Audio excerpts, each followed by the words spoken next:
for letting me be a part of this, Debbie. It's really a blessing and an honor that you guys trust me this much with the people that you love. It means a lot to me. Congratulations on your new building too, y'all. That's awesome. Really is. Because I'm nervous and I was scared that I would forget to say some things, I have all this running around. One of my girls is here. I have all this running around in my mind, and there wasn't one thing that I wanted to forget to tell you guys. So I wrote you guys a letter and kind of put it in writing so that I wouldn't miss anything.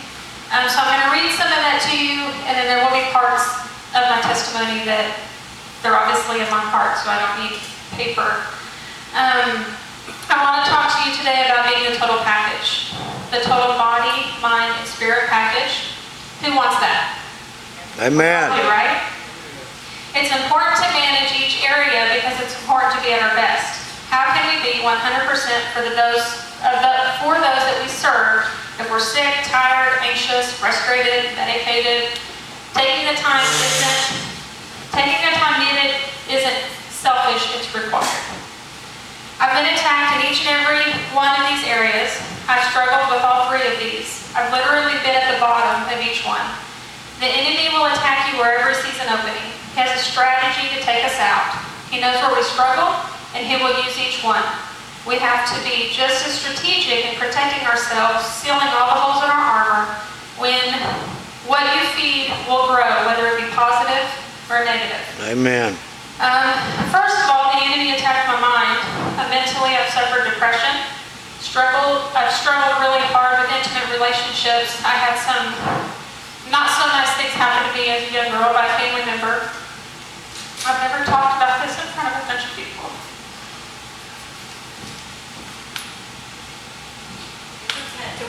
You're all right. But I felt led to tell you guys about that.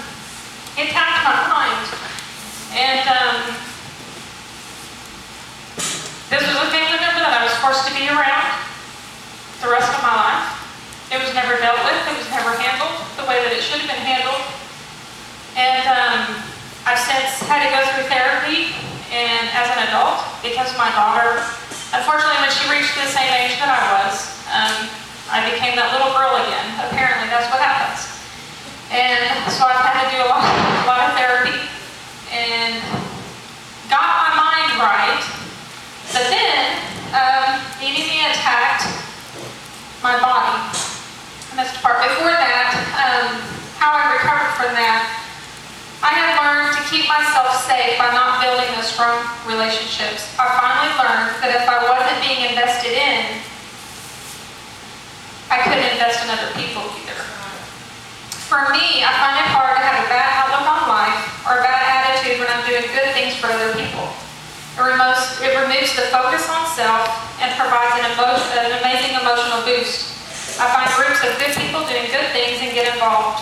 For me, when deciding what to say yes to, I ask, does this promote my purpose? It's very important that each one of you know your big why in life. What sets your soul on fire? What makes you feel good? What are you passionate about? For me, I want to be a valuable asset to my family, my friends, my community. I want to affect people's lives in a positive way. I want it to matter that I was here. It's easy to say yes to everything. Just make sure that your endeavors always match your core values. Then the enemy attacked my body. I want to introduce you guys to somebody.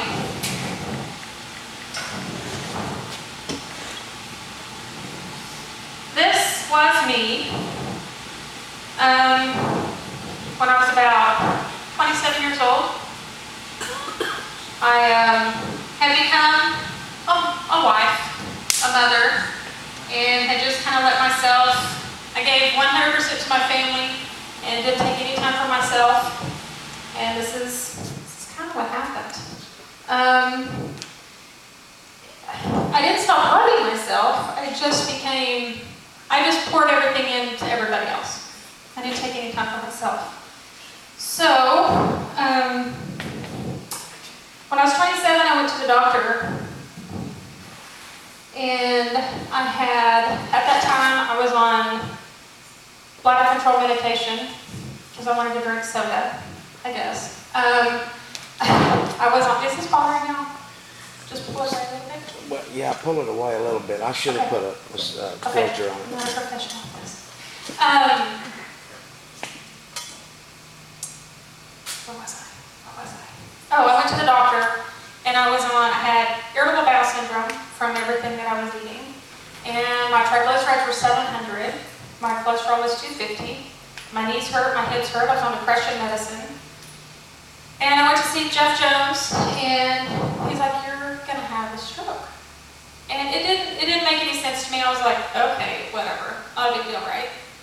Well, the next day, I'm at the Simmons Center. I wasn't there to work out. My daughter was a gymnast, and she was at gymnastics, and my son was 2 years old at the time, and we were just looking for somewhere to go, to find something to do, so we didn't have to go home. And he gets up in that little play place up at the back of the Simmons Center. I don't know if y'all have been there before. But he gets up in there at the very top, and he gets stuck. And he's crying for me. And I couldn't save him because of my physical condition. I had to have somebody else go save my family.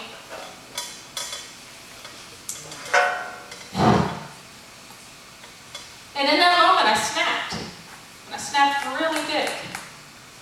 And I stopped immediately making excuses for myself and decided that nobody else was ever going to take care of my family ever again. That was my responsibility, and I needed to fix it. So, I immediately researched what foods harm me. What am I putting in my body that hurts me? So I immediately pulled all that out, and that's all I really did for 2 years, lost 65 pounds. And when I turned 30, I had a big problem with being 30. I didn't want to be 30. So I said, okay, I gotta look better in my 30s than I did in my 20s, right? So I added fitness, and I couldn't do much fitness because it hurt, everything hurt. And I didn't like that. But, so I just walked a little bit, walked a little further, started jogging a little bit, started taking some classes, and now fitness, I'm really passionate about it because it gives me an outlet for my mind. It makes me feel really good. So lost another 30 pounds. So total I lost 105 pounds. Amen. And that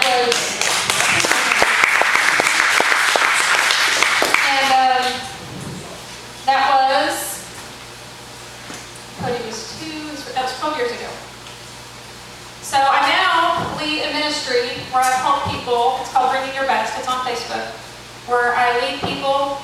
It's free of charge. I take them to the grocery store. I teach them how to buy groceries. We learn how to eat. We kind of do it together. I kind of nurture them through the process. Very rewarding for me.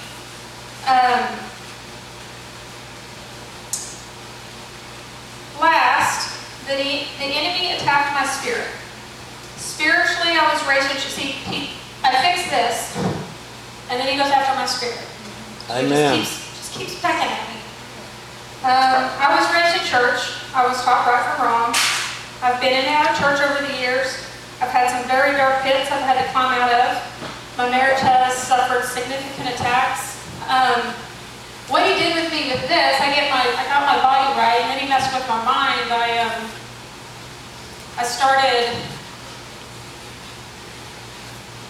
He convinced me that my husband didn't care about me.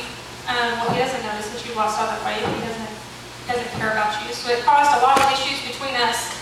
And what I had to come to the realization, I finally woke up in the bottom of the black pit, is where I felt like I was. And I couldn't look my children in the face anymore. And I decided, I've got to climb out of here.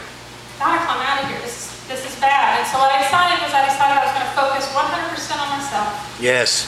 And take every accountability for it. And when I got out of that pit, if my husband was still the problem, then I would cross that bridge when I needed to.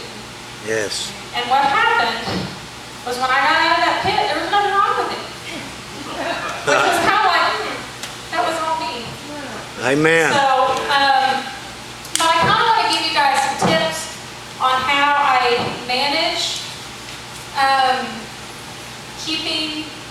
I think you have to manage all three of those things. Currently, my entire family is strongly rooted in our church, spiritually stronger than ever.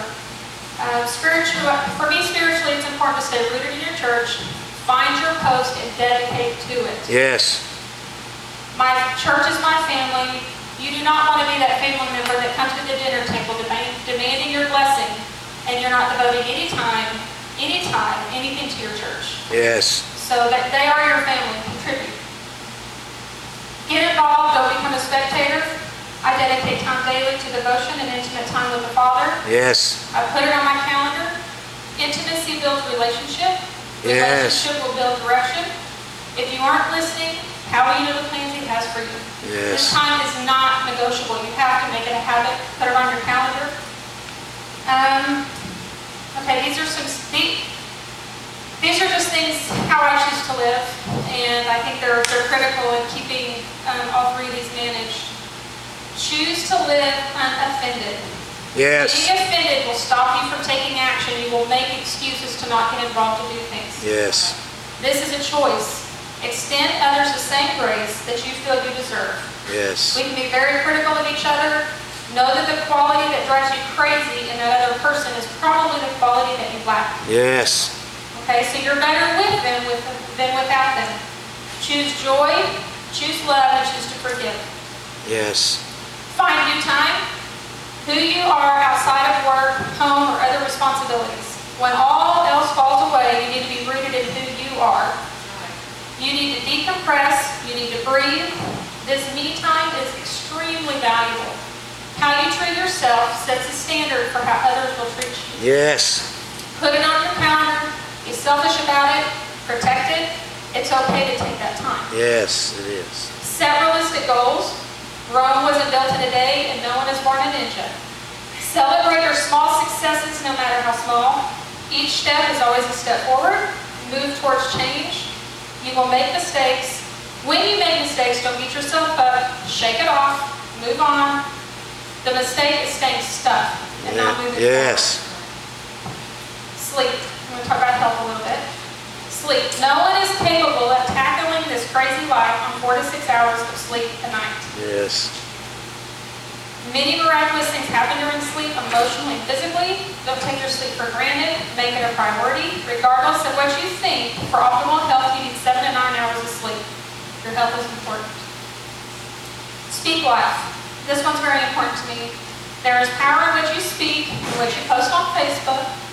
Yes. Your mind hears and your words, your mind hears what your words, what you say. Yes. Your mind believes it.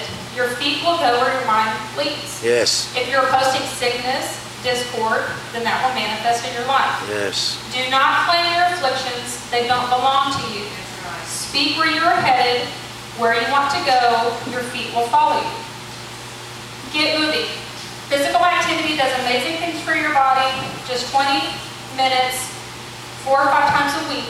Exercise does miraculous things, not only for our bodies, but for our minds. The chemicals released during exercise attack depression, promote sleep, reduce anxiety, not to mention the boost that you get from your self-esteem. This movement is your privilege, but if you don't use it, it will be stripped from you. Be accountable. Acknowledge your mistakes and then move on. Don't wallow in your mistakes. Yes. Don't make excuses. Ultimately, you decide your situation. If you don't like it, change it. Educate yourself on the steps needed for change and then take action. Remove the can't.